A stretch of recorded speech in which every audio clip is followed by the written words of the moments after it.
બોટાદ જિલ્લાના મુસાફરો માટે ખુશીના સમાચાર આવ્યા છે. બોટાદ જિલ્લાના મુસાફરોની સુવિધામાં વધારો થશે. કેન્દ્ર સરકાર દ્વારા સાબરમતી વેરાવળ એક્સપ્રેસ વંદે ભારત ટ્રેનની બોટાદ તેમજ ધોળકા અને ઢસા સ્ટોપેજ આપવામાં આવેલ, જે વંદે ભારત ટ્રેન આજે પ્રથમ વખત બોટાદ રેલવે સ્ટેશન ખાતે પહોંચેલ, જ્યાં બોટાદ ભાવનગરના સાંસદ અને કેન્દ્રીય મંત્રી નીમુબેન બાંભણિયા, ગઢડાના ધારાસભ્ય શંભુનાથ ટુંડિયા, બોટાદ જિલ્લા ભાજપ પ્રમુખ મયુર પટેલ સહિત ભાજપના આગેવાનો, કાર્યકરો અને રેલવેના અધિકારીઓ દ્વારા બોટાદ રેલવે સ્ટેશન ખાતે પુષ્પવર્ષા કરી વંદે ભારત એક્સપ્રેસ ટ્રેનનું સ્વાગત કર્યું હતું.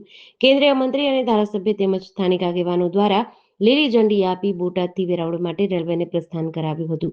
આ વંદે ભારત ટ્રેનમાં કેન્દ્રીય મંત્રી નીમુબેન બાંભણિયા, ધારાસભ્ય શંભુનાથ ટુડિયા તેમજ બોટાદ જિલ્લા ભાજપના પ્રમુખ મયુર પટેલ, બોટાદ જિલ્લા પંચાયતના પ્રમુખ સહિત અન્ય આગેવાનો અને કાર્યકરો દ્વારા તેમજ શ્રાવણ મહિનો ચાલતો હોય સોમનાથ દાદાના દર્શને કરવા જતા મુસાફરો આજે બોટાદથી સોમનાથ માટે આ ટ્રેનમાં મુસાફરી માટે બેઠા.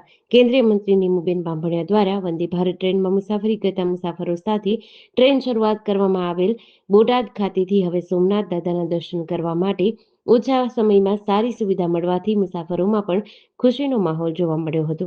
જેડીસી ન્યૂઝ સાથે ચિંતન વાગડિયા, બોટાદ.